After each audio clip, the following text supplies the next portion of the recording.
and regional food systems, opportunities for networking across jurisdictions.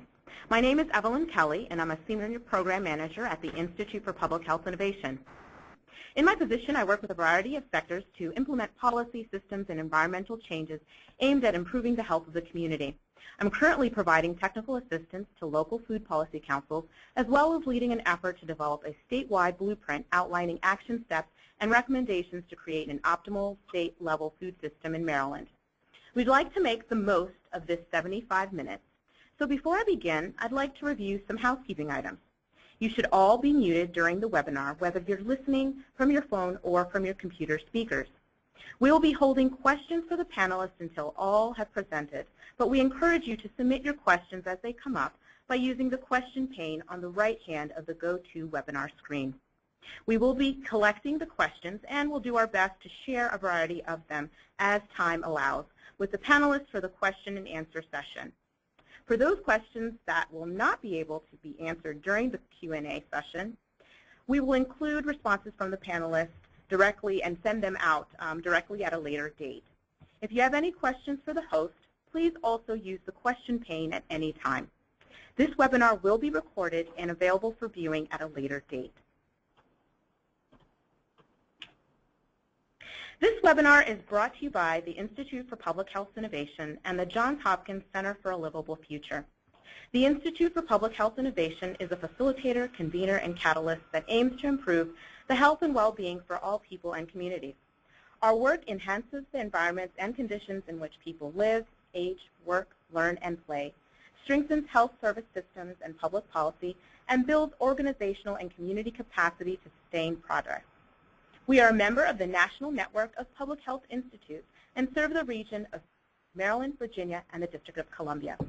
The mission of the Johns Hopkins Center for a Livable Future is to promote research and to develop and communicate information about the complex interrelationships among diet, food production, environment, and human health to advance an ecological perspective in reducing threats to the health of the public and to promote policies that protect health, the global environment, and the ability to sustain life for future generations. At this time, we'd like to take a poll in order to get a sense of our audience's background on these topics by having you answer two questions. First, how many of you are active within a local food policy council?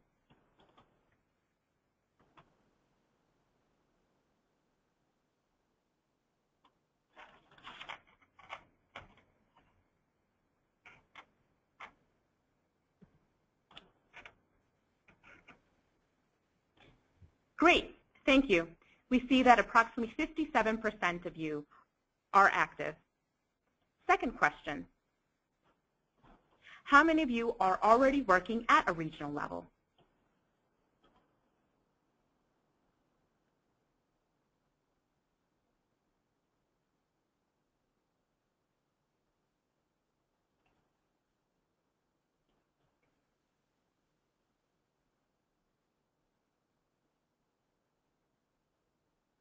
Thank you. We see approximately 35% of you are working already at the regional level.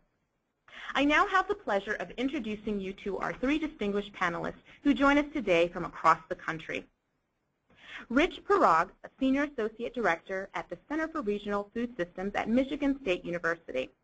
His work includes leading the Michigan Food Hub Network, coordinating the center's involvement in the Michigan Good Food Fund, and overseeing development of other center work groups and communities of practice.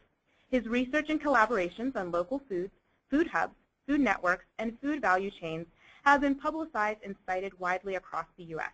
His recent writings include Economic Impact of Local Foods, Evolution of the Local Food Movement, and Building Networks to Address Social, Health, and Economic Challenges in the Food System. Kathy Ruth is Senior Fellow with the Northeast Sustainable Agriculture Working Group, where she leads several special projects. Kathy's particular interests include regionalism and regional food systems, about which she has written and presented over 2 decades. Kathy also works at Land for Good, a New England nonprofit specializing in farmland access, tenure, and transfer. Michael Dimmock, president of Roots of Change, is a national food movement organizer and thought leader in sustainable food and farming systems. Roots of Change is a think tank, do tank, delivering roadmaps to victory for the food movement. Michael has focused on agriculture and food since 1989.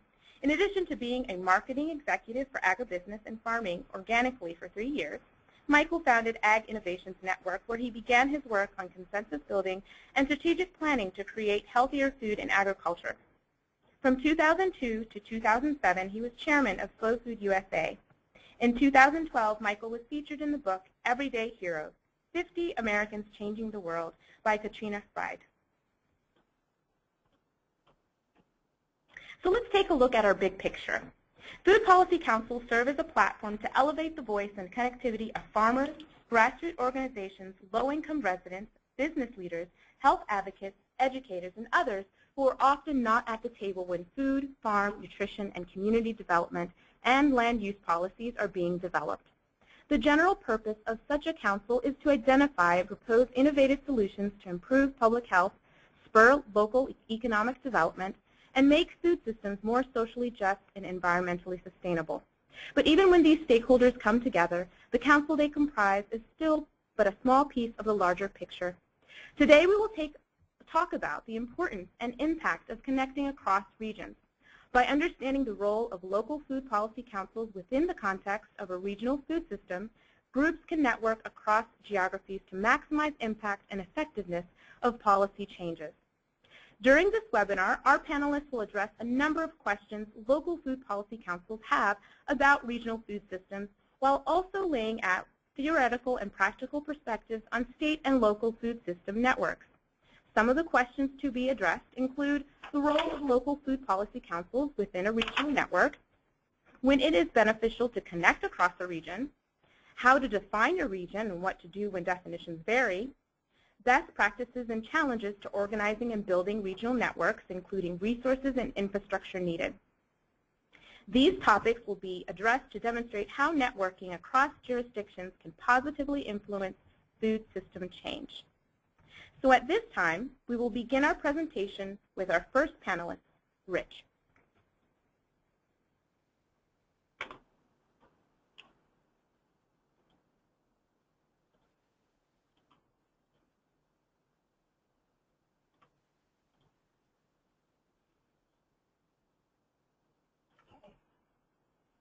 Rich, you may begin your presentation.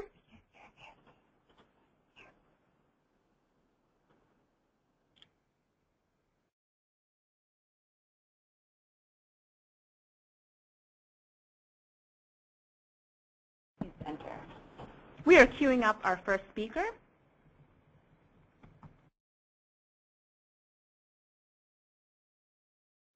We will begin in a moment.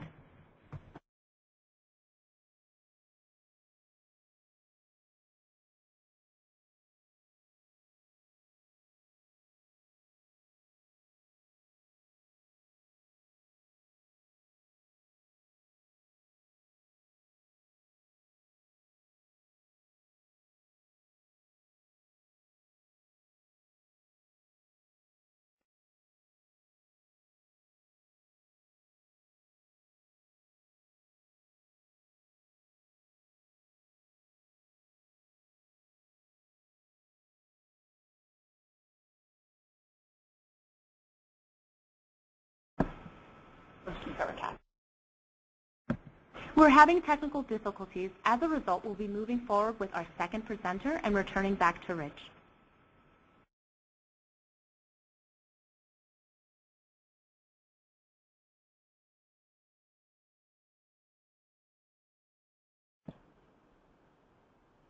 Kathy Roop, if you could begin your presentation.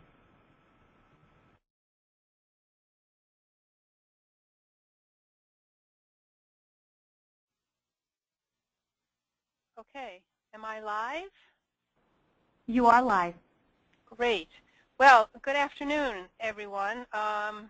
Thanks for being on this webinar. I was just about settled in and ready to enjoy listening to Rich, so I'm going to shift gears here, and perhaps this is a fine place to start. I will be talking a little bit more theoretically about regionalism and regional food systems.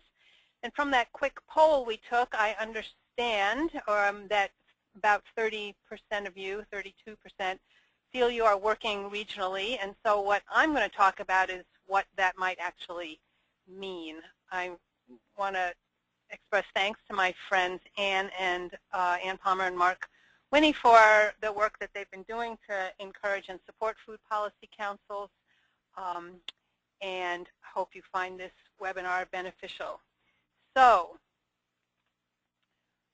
what is regionalism? As the introduction mentioned, it's something that's fascinated me for a long time, and particularly as it applies to food systems, it's really gotten, the concept has gotten a lot more traction recently. So let's talk about what regionalism is. It's based on the assumption that regions, which we will define a little bit more particularly, are different. And so regions we need to respond to regional characteristics and needs. So depending on how you imagine or define your region, it's a way of thinking. It also encourages regional approaches and solutions, which is really what we want to focus on in today's webinar. So in the history of thinking about regional food systems, there's been a lot of focus on local food systems, and I want to make the distinction for the purposes of this webinar between local and regional, even though they are often conflated. In fact, a new ERS publication tends to conflate them as well. Local food attributes and merits. Local food is absolutely essential and important and has great resonance in the marketplace, as you all know. It typically connotes direct marketing, short supply chains, small-scale farming. I have to move my side screen here. Thank you, everybody. With an emphasis on consumers, connections to the consumers and the community. If we think about regional, think about a step up from local. We're talking larger geographically. So typically, for a lot of the work that I think about, it's multi-state, but it could be larger regions within, regions within a larger state as well.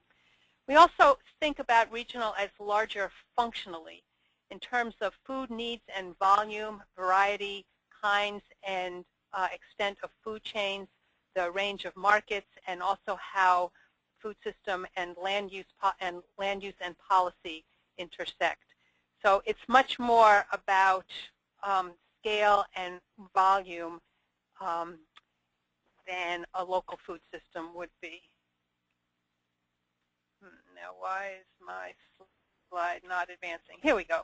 So a regional food and farming system, in my head, is one that operates at various scales and geographies to supply some significant portion of the food needs of its population.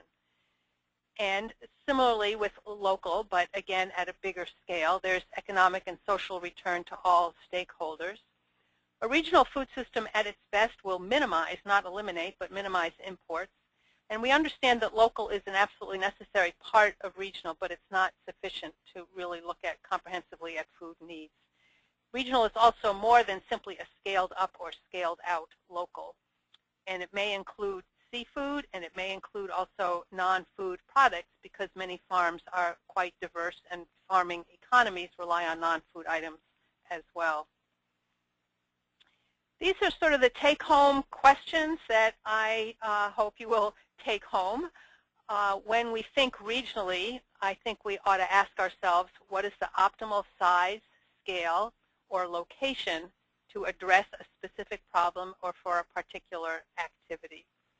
So it can be the design of supply chains, the location of aggregating hubs or processing units.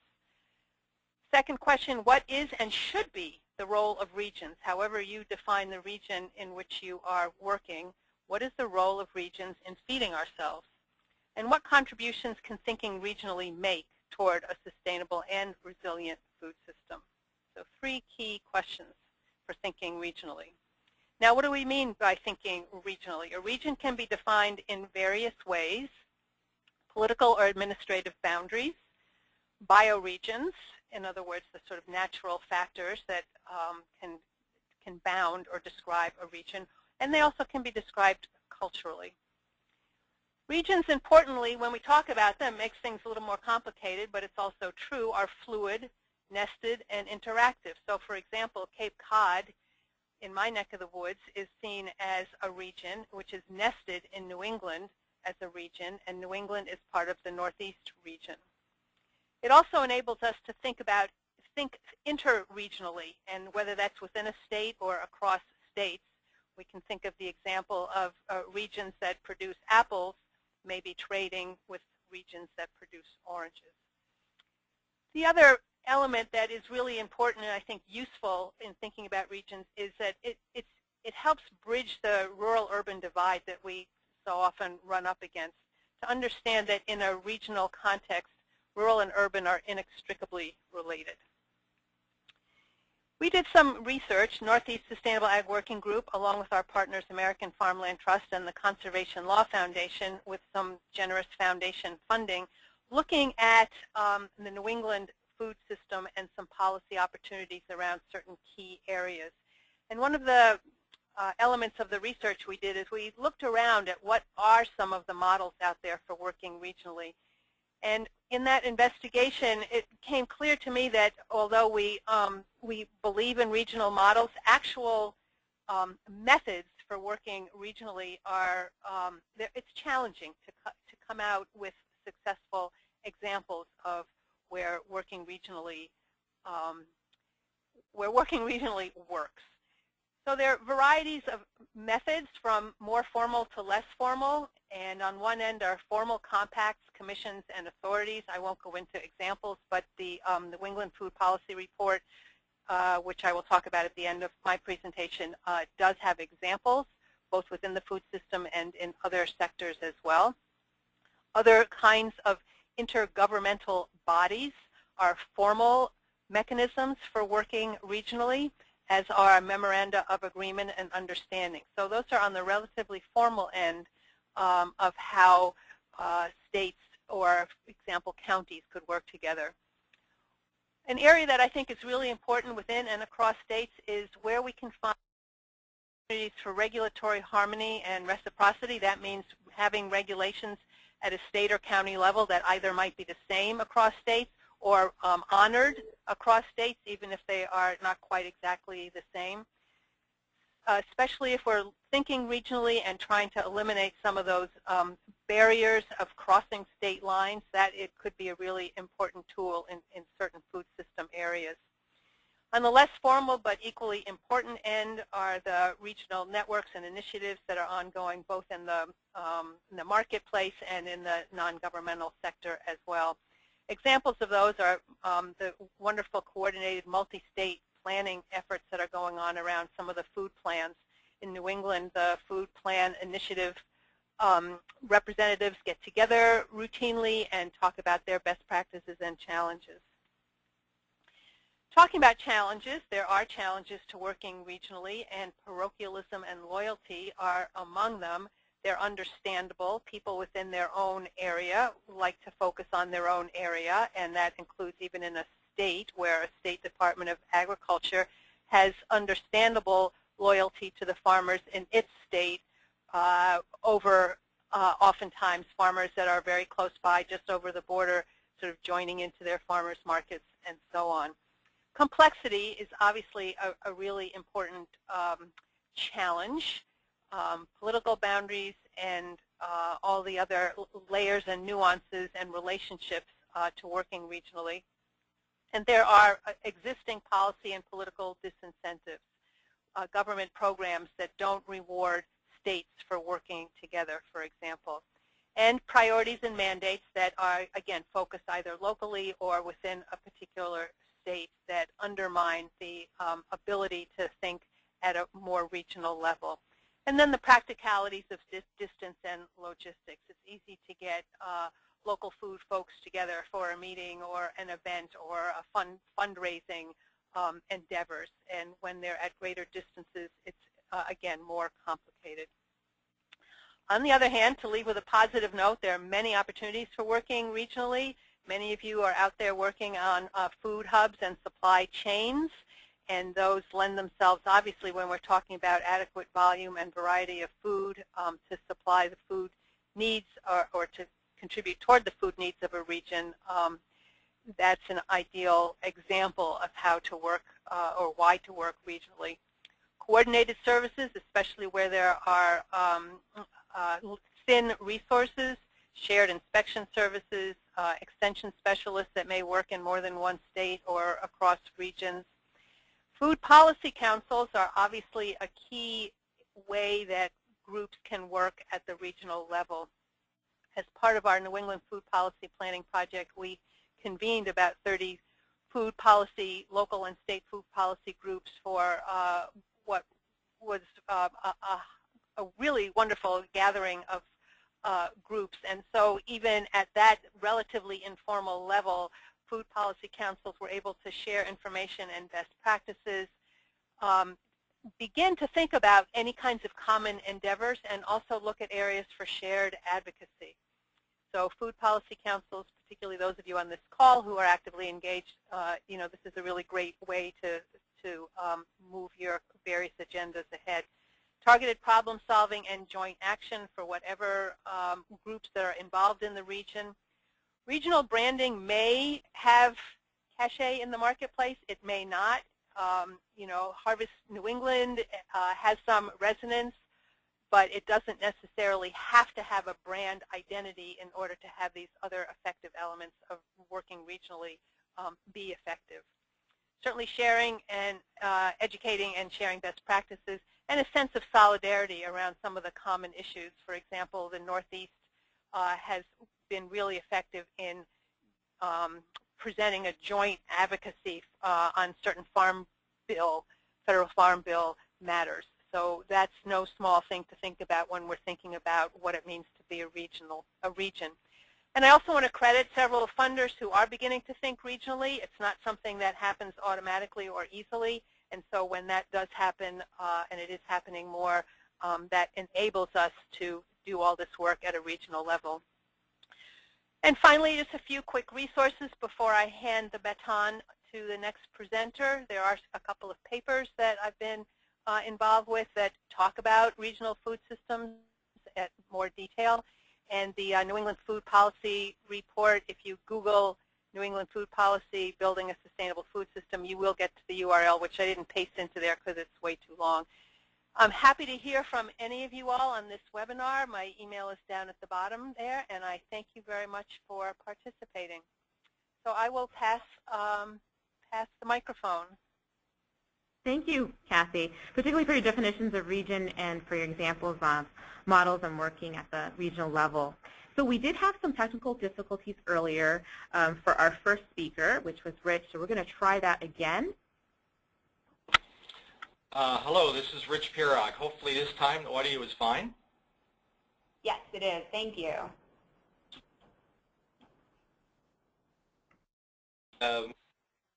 I didn't hit the PIN number, so glad to be here on this webinar. Again, apologies. My role for this segment is I'm going to focus on three parts of the overall goals here. One is the importance of networks and the types of networks for food system change. Not all networks are created equal. I want to talk a bit more about the role of local councils within a regional network or framework. And last, some best practices when building regional networks. So that's what I'm going to cover in my comments here. Very briefly, the Center for Regional Food Systems, we've been around about 3 years. Formerly the CS Mott Group for Sustainable Food Systems at MSU. We're focused on regionally integrated sustainable regional food systems and do work in a number of different things, food hubs, food access, farm and institution.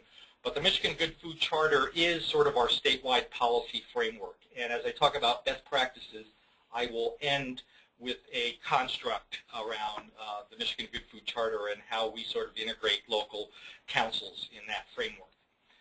So I'm really big on metaphors, and and visualizations I think are really important. And as I said at the beginning, all networks are not created equal. Some networks work very well, some don't work very well. And a metaphor I like to use here is just for poor networks, you've got say, a set of organizations like these kids splashing in a pool. And, you know, there's impact, right? You know, there's, metaphorically, there's impact here. But, you know, if you were standing from afar and looking at this, you wouldn't necessarily think that this kind of network, again, metaphorically, is really effective. So thinking, again, metaphorically and being visual, a good network is, you know, not the same, you know, all, as I said, not all networks are created equal. A good network is, you would be able to see in its structure and design that policies and programs have a better chance to be additive. So following that pool metaphor of just kids splashing in a pool, hopefully a good network would seem more like synchronized swimming. And I don't know how many of you follow the Olympics, but I think synchronized swimming is probably more likely to be an Olympic event than kids splashing around in a pool. Again, all networks are not created equal. If you think every network that you belong to in your food system work is the same, I'd really ask you to really look at your networks. Van de Venner, a researcher from the West Coast that has done extensive work studying networks around the country of all kinds, private and public, has 3 different typologies. And I want you to think about this within the context of your own network and how, where your network around food, local food councils and food systems fits. These 3 are characterized by level of risk and opportunity for systemic change. This first level, and I think a lot of us belong to these types of networks, is a cooperating network, but it's fairly superficial. They model best practices, they test ideas, they share URLs, they, you know, they might have some joint meetings together, but there's really not much risk across organizations and agencies, and because of that, there's little chance for systemic change. Coordinating networks take more risk. They establish, they push organizational boundaries, and they have a better chance of change, but they're still, they require more risk, but they're not as good as what Van de Venner would call collaborating networks, which take the most risk and have the best chance for systemic change. And I'd ask you to look at your own networks and even your own organizations. Do you have methods in place to resolve conflicts? Are you really looking at long-term system creation? There's a lot of risk in getting involved and a lot of time in getting involved in this type and this intensity of network. But to be honest, you know, it's like they always say, you've got to put in time to make something really good happen. You can't really do drive-by systems change like you would if you were driving by a restaurant and ordering food. It takes time. It takes thought about design. It's intention about building relationships. So think about that when you think about the networks within the construct of the local food councils within a regional network. Trust is such an important part of this work, and we all know that. We all do it, but sometimes we don't really think about it from a more a systems level of how it really builds strength in making systems change. Then Jack Gibb was a psychologist and died in the 90s and did a lot around trust theory. And I've shown these slides over the last 2.5, 3 decades since I've been doing food systems work. And it's just a great metaphor. The triangle on the left is very stable. It's you could look at it, these are either organizations or networks. The high trust allows communication to flow and innovation. It's easier to set goals. There's less need for control. It's very stable. Contrast that with the triangle on the right. And think about organizations that you know that are very low trust. I'm sorry, networks that you know that are very low trust. There's real problems with communicating. There's not enough communicating. Goals can be burdensome, and nobody really understands the goals, and there's lots of need for control. It's very unstable. The triangle on the right, that kind of construct, is much less likely to give you the kind of network that's going to lead to the kind of food policy change that you're looking for.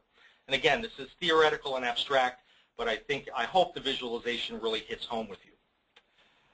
One last sort of metaphor here, and actually my formal training, I'm I'm a agricultural meteorologist, believe it or not, and so years ago I studied numerical weather prediction, and years ago I studied numerical weather prediction, and the question around chaos theory, which is used in numerical weather prediction, is really very relevant here around trust and network ecosystems.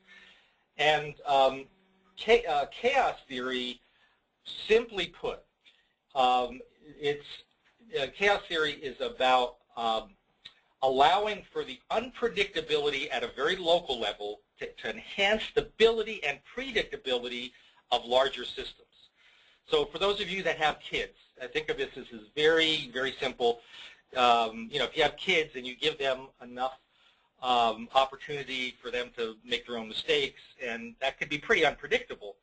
But by letting them do that, the family unit can be more predictable, if you see what I'm saying. So when you look at network ecosystems, and again, this may seem counterintuitive, but higher unpredictability at that local network level is more likely to allow innovations and ideas to be amplified. And some of you may be familiar with the butterfly effect, and Edward Lorenz was a meteorologist, one of the fathers of numerical weather prediction. And the butterfly effect, he talked about the flap of a butterfly's wings in Mexico could affect a storm in Texas or some other remote region of the world. We have to allow for a certain level of unpredictability. And again, this is counterintuitive, but that is really important for us to build the kind of innovation we need in our networks. It takes high trust to do that. So I'm going to borrow a little bit from the collective impact framework. I'm looking at my time. There's three kinds of people that you need when networking across jurisdictions. These are metaphorical kind of people.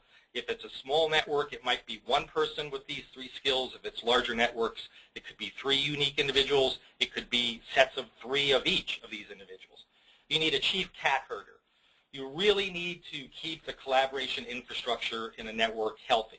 And if at least one organization isn't doing that, you've got problems. And if the collaboration infrastructure is ineffective or fragile, you cannot get the programming done that you need to. Second, you need that data analyst storyteller. You've got to have measures. You've got to be able to, as you do your work with councils at the local level, share and tell compelling stories about change, not only to influence the other people within the network you're trying to influence, but to keep the existing people within that network at the table. Because meetings after meetings, people burn out. The third, and those of you that have, like myself, that have seen The Wizard of Oz umpteen times, the Wizard of called himself Wizard Deluxe. We need a facilitator deluxe within this kind of networking ecosystem to keep people, when you do meet, to keep them focused on an agenda, to keep them also with working with the storyteller, excited and energized about what may be to come, because the work is difficult and requires tremendous levels of communication. You know what it's like if you don't communicate well with a partner or a spouse or your kids, you get problems. Networks are no different if we really want systems change. Two other important considerations for networking across jurisdictions. First is systems thinking, seeing the whole, and learning how to effectively change dysfunctional systems. And the second one is really important. And I'm going to go through an example here at the last 2 minutes to challenge you about different mental models. Different organizations have different mental models around how they view change. We can't expect other organizations to have the same mental model that we have. We may not agree on mental models, but we have to understand their mental model. So let's run through a really quick example of a mental model. You're going to see a set of letters across your screen. And I want you, in your privacy of your, wherever you are, your cubicle or your home, if you're in your suit or pajamas, I want you to say out loud what you see in this string of letters, okay? So how many of you, and we're not doing a show of hands, how many of you saw opportunity is nowhere? Make a note of that. But how many of you saw opportunity is now here? And then How many of you, and there are probably a few, the first time I saw this, I saw Opportunity I Snow Here, which is very different than the other two. My point being, with mental models, if you're an opportunity is now here or an opportunity is nowhere, you still have to understand the mental model of the Opportunity I Snow Here, because all can be relevant in trying to work across organizations, okay? Lastly, let me just end with the Good Food Charter. It is our roadmap, policy roadmap for healthy, green, fair, and affordable food in Michigan.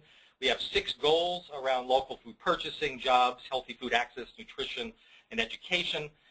And as we look at, you think about local food policy councils, this very complicated diagram is an attempt at looking at a partnership ecosystem across networks that are dominant in the state of Michigan.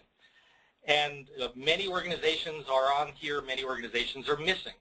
The green are some of the players that are larger, but there are many players that are good food champions. The blue are various networks. And as we do our work, and we've moved from a state food policy council that has been in place for a number of years to a interagency food policy committee, we're creating a new local food council network to interact with all of these other networks and food hubs and farms institution, all of these different leaders of these networks meeting maybe on a monthly basis, so we have boundary spanners working across those networks. So lastly, folks, a last metaphor to leave you with, as we demonstrate alignment and collaboration across networks, again using a collective impact metaphor, biologists, when they look at geese, and they see them able to make these V formations, and yet anytime that I'm in a group and I have 50 people, I can't get 50 people to make a V formation and move around the room because, well, I don't know. I'm not sure why we can't. But the 3 things biologists note about the geese, and it's something to think about in your own work: fly at the same speed as your neighbor, maintain a minimum distance from your neighbor, i.e. the organizations we work with, and always turn towards the center. Thank you very much for the opportunity to speak with you.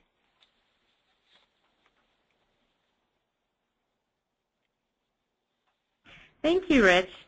So our final speaker for today is Michael Dimmock, who will speak about his experience networking across 3 regions in California.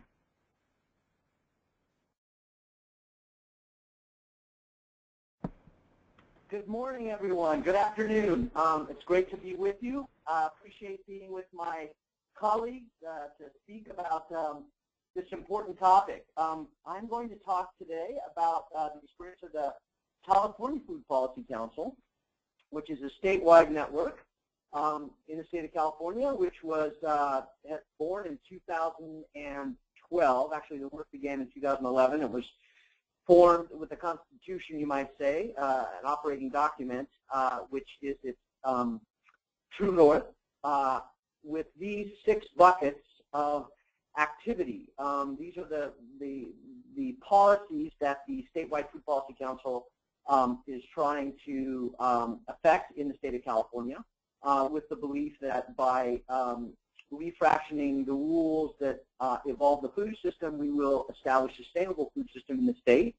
There are 26 regional bodies participating, from San Diego in the far south to Del Norte County in the far north, and from Nevada County in the east to San Francisco County in the west. So the entire state is encompassed in some form.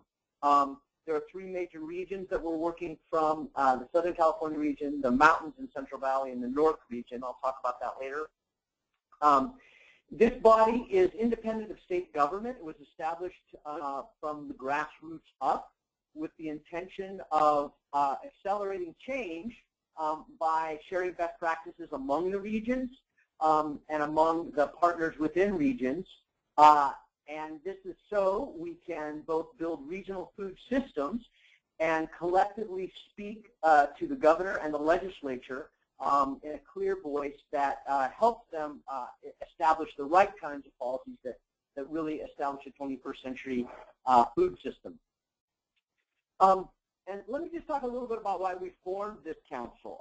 Food to Change began its work in 2002 with the intention of establishing strategic actions that would be transformative to the food system. We've spent many years establishing local food policy bodies or stakeholder groups up and down the state that were focused on food systems. Food Systems Alliances is one form, food policy councils we help spark in different cities around the state.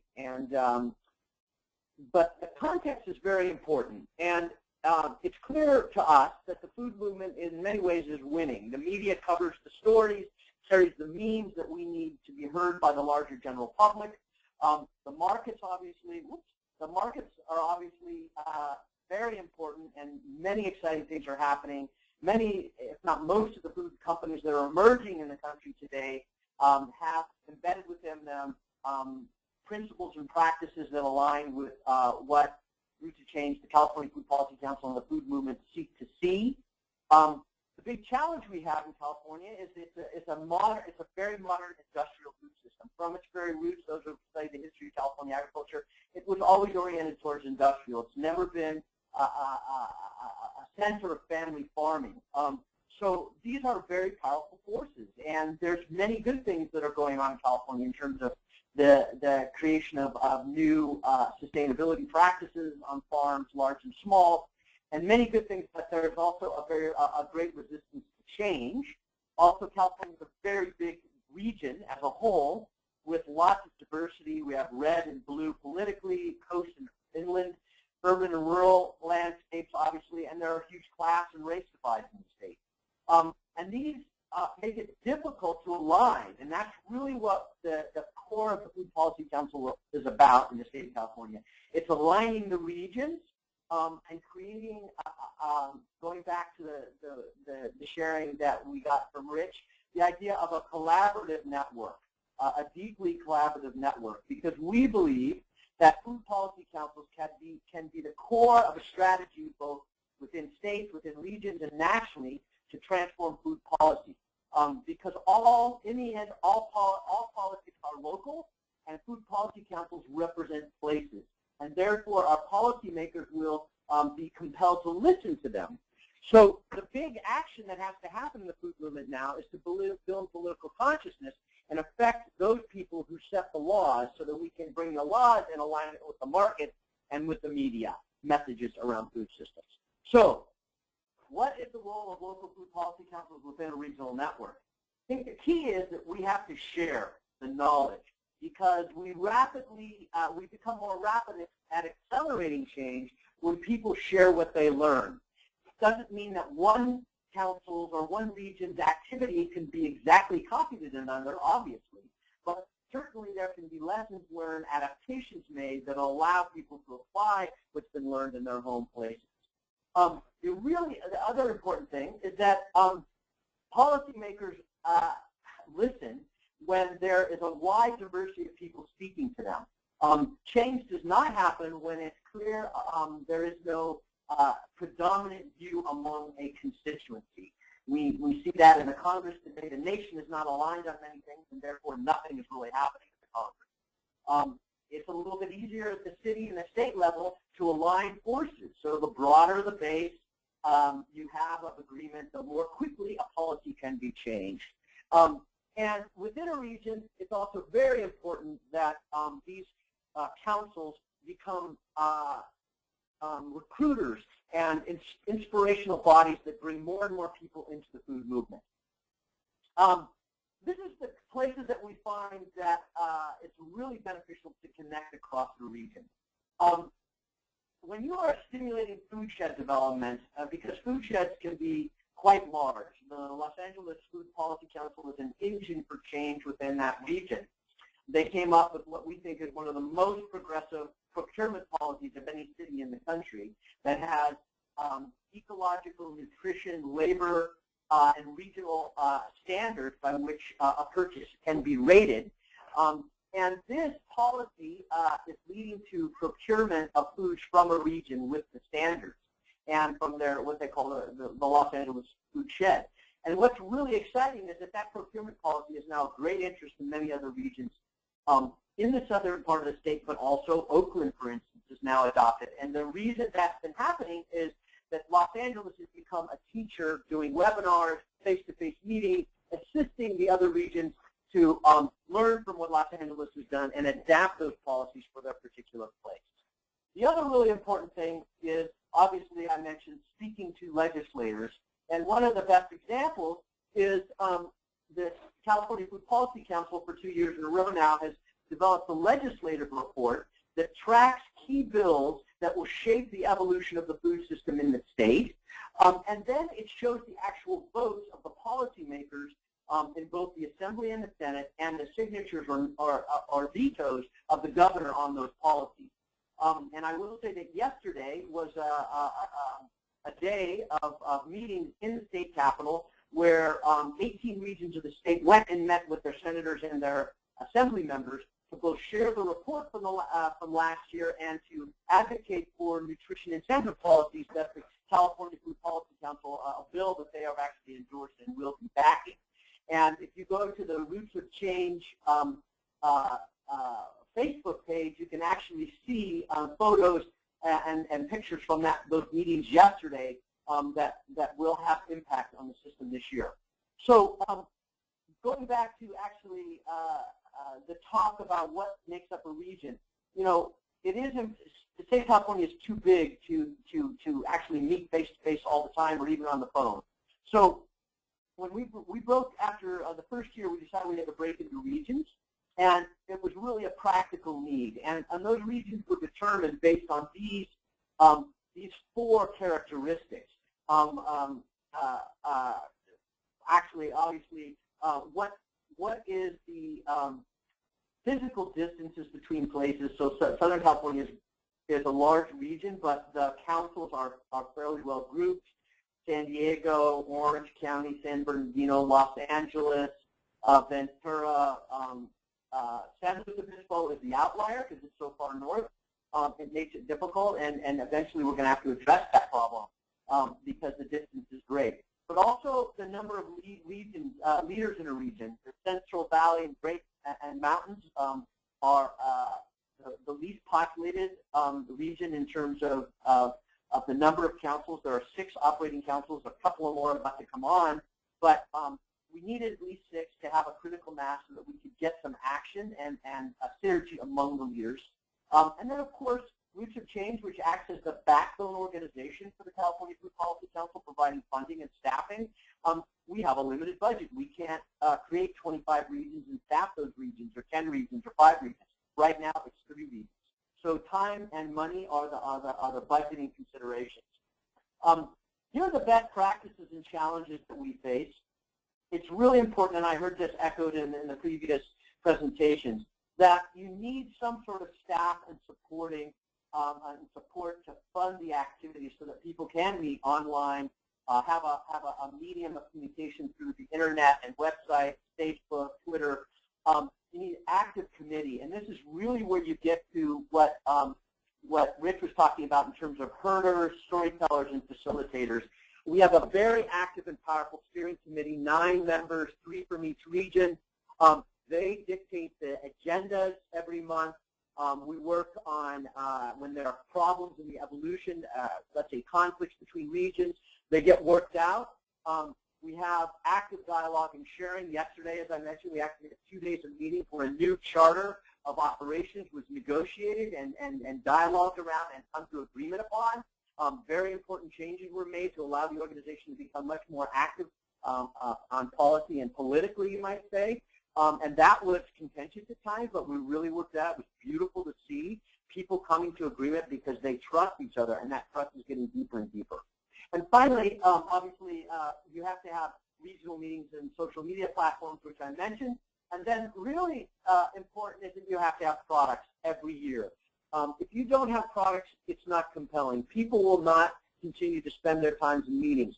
The reports have been fundamental to that, the days, the capital days, and the regional meetings where people come together to share and organize projects in the regions are the products that compel. So all of this for us is important because we think it would be wonderful if the state of California, the soon-to-be 28 operational food policy councils could join with other food policy councils across the nation to share messages, to communicate to state houses and governors. Because we believe if there were 5 to 10 statewide councils that were actively involved with 10 to 20 regional councils or local councils, and they were able to align messages to their state houses, the governor, the Congress, the president, we think there could be real change in this country within 3 years. And the big challenge will be for us to find a mechanism that allows us to do grassroots fundraising to lobby, which foundations don't like to pay for, and then at the same time deliver enough foundation funding to support the capacity building and campaign organizing that's required in order to have a functional food movement based on food policy councils nationally. So if you want to learn more, these are 3 ways that you can follow what's happening in California. As I mentioned, the Facebook page today has a really good post with tons of pictures and information. Our Twitter feeds have also information, and we welcome communication. You can email us through our website, rootsofchange.org, and we'd love to connect you with any of the councils in the state that are doing these exciting things. Thanks. All right. Thank you so much, Michael. So at this time, we will begin our Q&A. We definitely have been receiving quite a number of questions, which is wonderful. We have selected a few.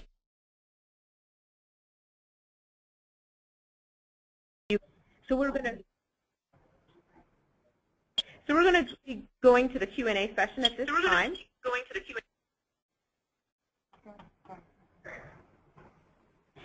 For the questions that we don't get to today, we will actually be compiling all the questions and having the speakers answer them. So we will send that back out when we send the link to the recorded version of this webinar.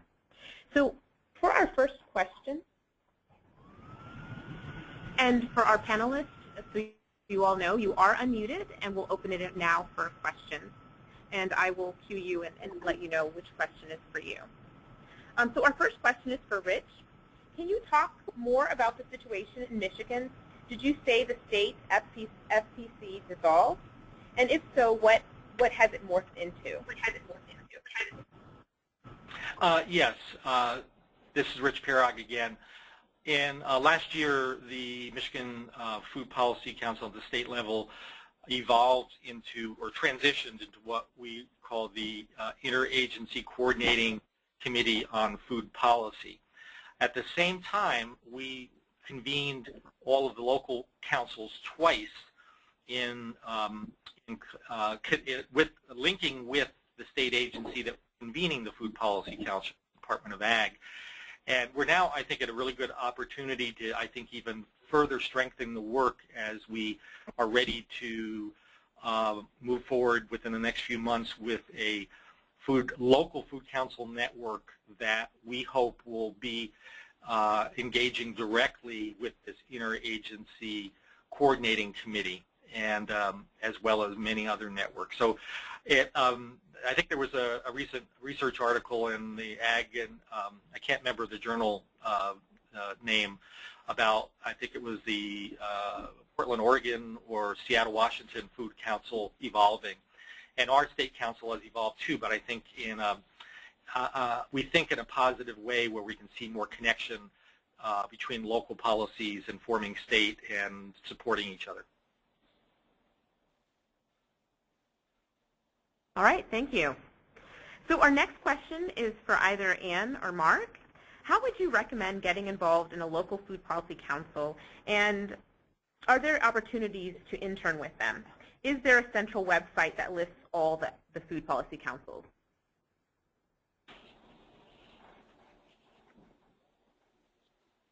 All right, I'll take it. I didn't know if Ann's there or not, but this is Mark Winnie. Yes, the best place to look, I think, is the Food Policy Networks.org, which is part of which is the project of Center for a Livable Future, and it contains a directory of food policy councils in both the United States and Canada. I think there's about a little over 200 state and local and some tribal food policy councils listed in the directory. That would probably be the best place to go to contact a food policy council in your area. We are updating that regularly, but we can't guarantee that at any moment you're seeing every single active food policy council. But I would recommend, if you're looking for an internship opportunity, you're looking to find a food policy council in your area, or just wanting to know a lot more about food policy councils, please go to that site. We also have over 600 resource documents included in our resource database at that site. All right, thank you. Our next question is for Kathy. So you talked about various definitions of regions. What if you don't have a common definition or understanding? What if you don't? You mean if a group or a network doesn't have a common understanding? Yes.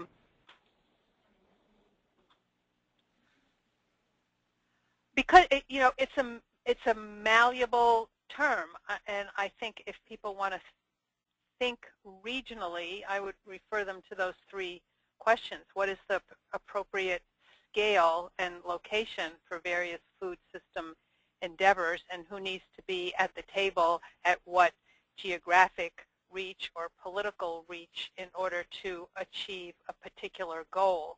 So the region to accomplish one food system goal might be different than the region described for another food system goal. I mean, if they're really at odds, for example, this other question about, if a state is reluctant to give over certain kinds of jurisdictional authority to a county, those are political questions. So I don't know how else to answer that. I think that it's the same thing with local. I mean, people are gnashing their teeth still about what defines local.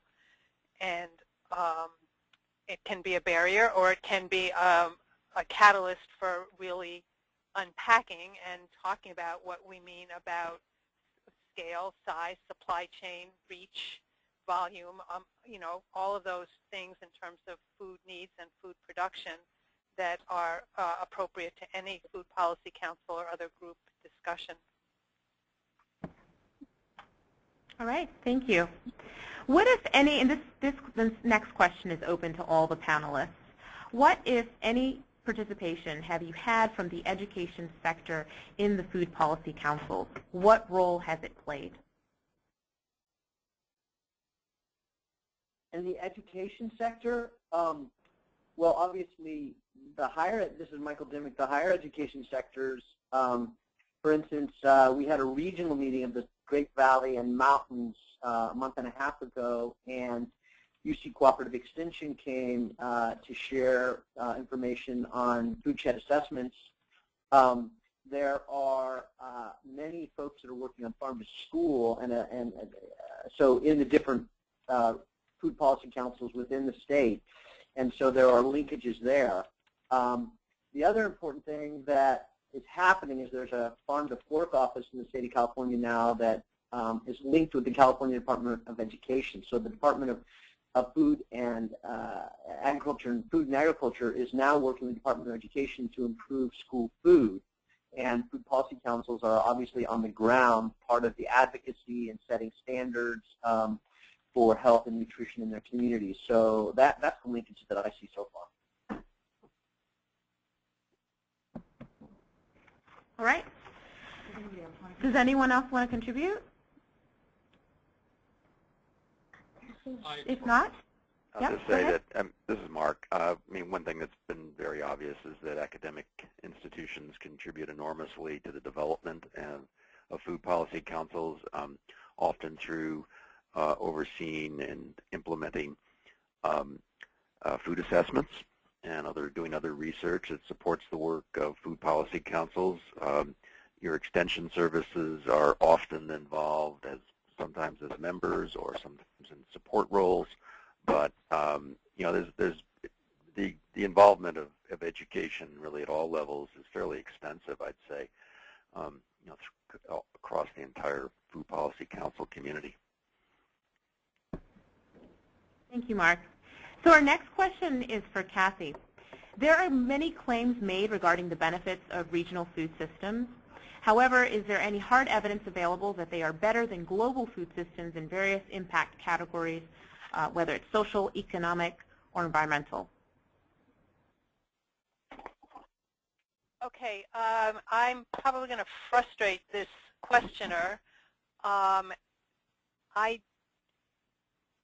don't make any claims. I think that it's a question of, I think there are hypotheses out there about the various ways that thinking at a regional scale or designing at the regional scale are more effective and might address certain goals that we share about the food system.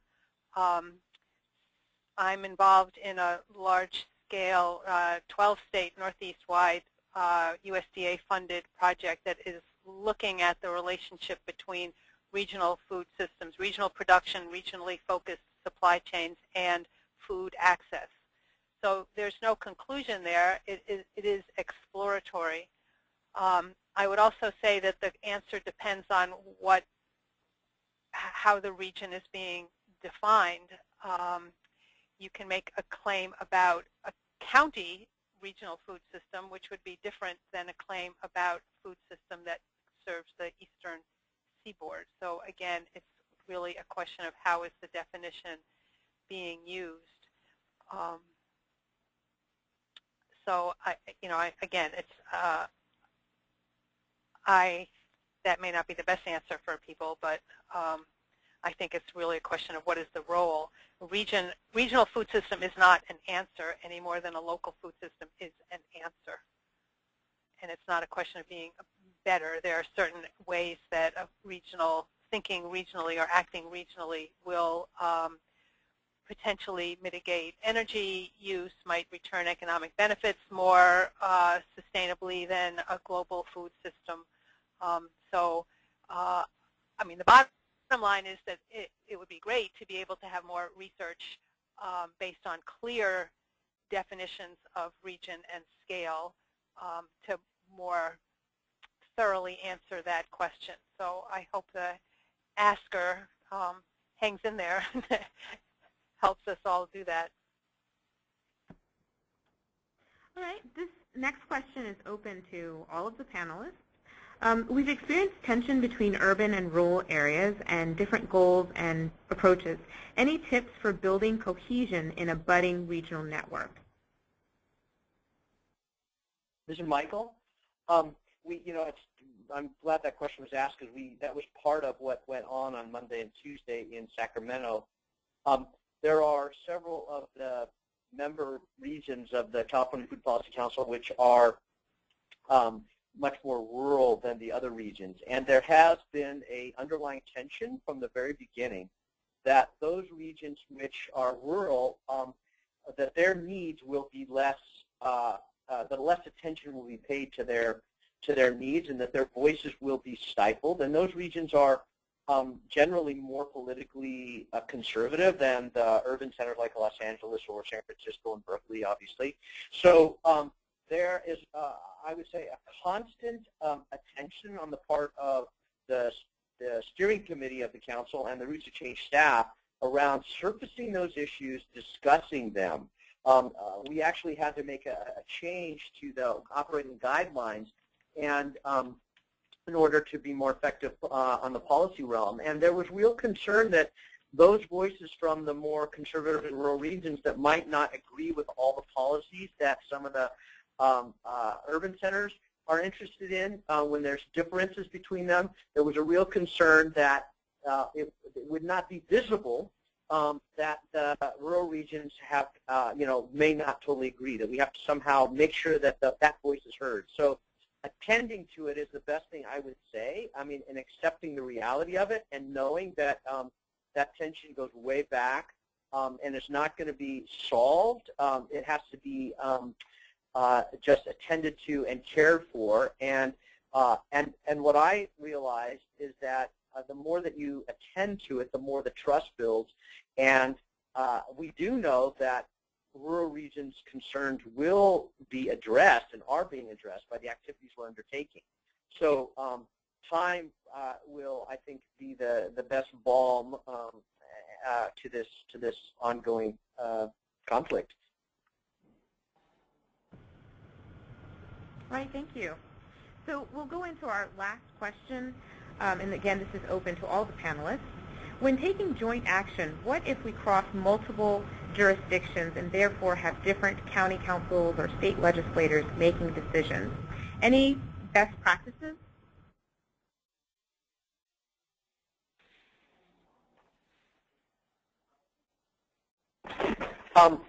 Well, again, Michael Dimick here. I think one of the things that's interesting about this is that a food policy council, because it's a stakeholder group from a place, it has incredible influence in actually acting as a connector between those different jurisdictions.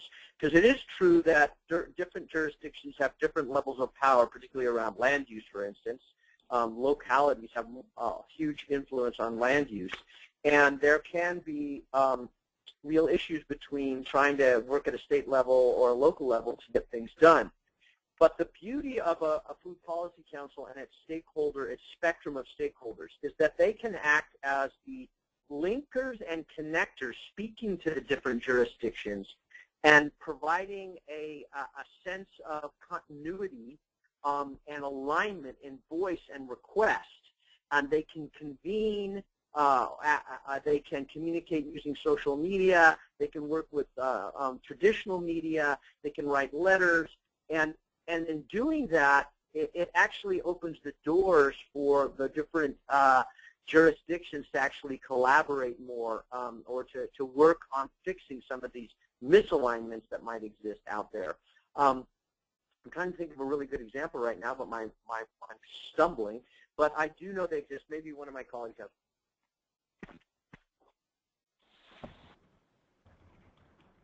All right. If anyone doesn't have anything else to add, we will actually conclude our Q&A session and move into our closing remarks. Do any of the panelists would like to add anything before we close? No? All right. So thank you for sharing your questions. So as I mentioned before we adjourn, we will hear from Mark Winnie, who currently writes, speaks, and consults extensively on community food system topics, including hunger and food insecurity, local and regional agriculture, community food assessment, and food policy. Mark is also a senior advisor with the Johns Hopkins Center for Livable Future. Mark? Thank you.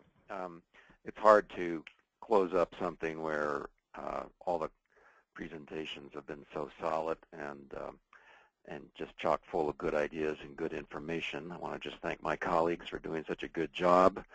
I'm really just going to bring up a few what I think are sort of maybe practical learnings from my experience with food policy councils and networking. First, I'll say that what is obvious to me in just being in the field for a long time is that there is this urge to regionalism and networking that seems somehow to be both necessary and natural.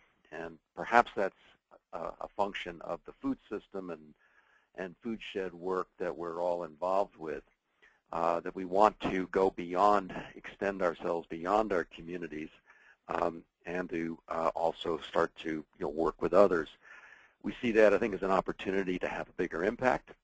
We see it as an opportunity to learn from others. We don't have all the answers, and thankfully we recognize that, and we realize that by working with others, we don't have to reinvent the wheel all the time. We tend to move from something that's very local, even neighborhood level, to local, to county, to state, to region, even then to national. And that we tend to be evolving all the time from very grounded projects, hands-on in the dirt, to more policy-based, bigger thinking kinds of efforts, with the hope that we can extend our impact beyond our own locales. So there is somehow an inherent urge to regionalism and networking, and I think at the same time there's some obvious value in doing that. But I think also we have a hard time to get that regional network networking conversation going. You know, we always go to a conference. I think the first thing that everybody always says at the end of the conference is, wow, the networking was great, but what's next? I've exchanged some business cards and so forth, but the lasting power of that networking has usually subsided. So we want to try to capture it and do something with it and take it to the next level, and have something concrete come out of it. I think Michael Dimmick's point about we do need to have products on a periodic basis, and our networks and our regions do need to produce products that show that we are indeed accomplishing something, that we're adding value by working together, and we're doing something together that we can't do alone. I would say that one way to start the conversation is to pull together people from a region. That's the first easiest thing. Hey, let's get together, folks, and try to talk about what we might have in common. What are our common challenges? What can we learn from each other? Kathy Roof mentioned a New England Food Policy Council convening that we held this past summer, and I think it was the first time that these 30-some odd food policy councils from New England came together in the first place. And I think the general impression was, wow, there's other people like us, and they're really not that far away. In fact, they maybe are only an hour or two away from each other in the case of New England. So there was real value in that kind of gathering, and the conversation did get started. And we hope that over time, more will come from it. I've also seen where state food policy councils have been good conveners of local food policy councils. That's what Rich Pirog was mentioning for Michigan. We are doing that as well in New Mexico, where I live. The New Mexico Food and Agriculture Policy Council acts as a convener of local food policy councils, but in a tangible way. Again, not just for the sake of networking, but also to identify common legislative and policy opportunities that exist in the state, where 4 or 5 or 10 food policy councils or other regions within the state can work together on a single bill, for instance. In our case, it has been around the whole area of farm to school and increasing public procurement of locally produced food for our public schools. And good work that has to be done locally is brought up to or scaled up to the state level and has had a much bigger impact as well. I think certainly there's common interests that sometimes emerge, but you need someone to identify it. The idea of a backbone organization is very important. There is somebody or some entity that's pulling people together. The points that were made about, that Rich made with respect to, herding cats and facilitation and so forth, I certainly couldn't overstress the need for good leadership in that regard, and paying attention, being very intentional about your networking efforts and the leadership within those networks, and the role that a backbone organization can play. And also building off of some of Rich's comments, I see this time and time again that we don't take the time that's necessary to bring people together in a network where we have to learn about each other's culture, each other's organizational mindset, that sort of mental image I think that Rich was talking about. We don't take enough time to communicate. I don't think we can communicate too much in this work, and we can't just say we're going to come together for 2 hours, have a tight agenda, and expect at the end of that to have a working network. A lot more work has to be done to make your networks work.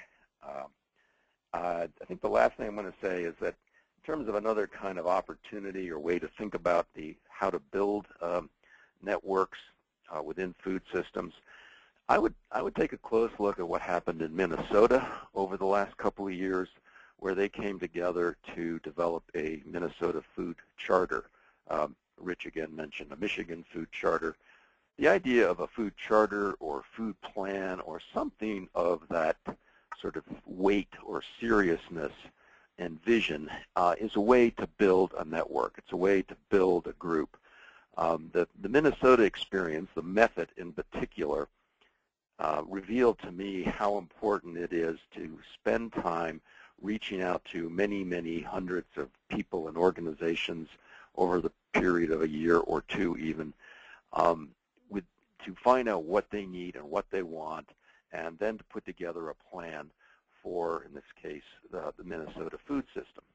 Now, what they will tell you, I think, is that the most important outcome of that wasn't so much the products that that food plan produced. It was more a means towards an end, the means being the creation of a very supportive group of people who are very invested in that food charter. So in other words, Mark, I'm going to have putting to, that guy, no, I'm going to have to shut down, and so I'm going to bring it to a close right there. Thank you. Thank you so much, Mark, and thank you to our audience for joining us today, as well as to our speakers for sharing their expertise. Within the coming week, you will all receive a follow-up email containing a link to the recording of this webinar, as well as responses to the questions that were not answered during today's session. This concludes our webinar. Thank you.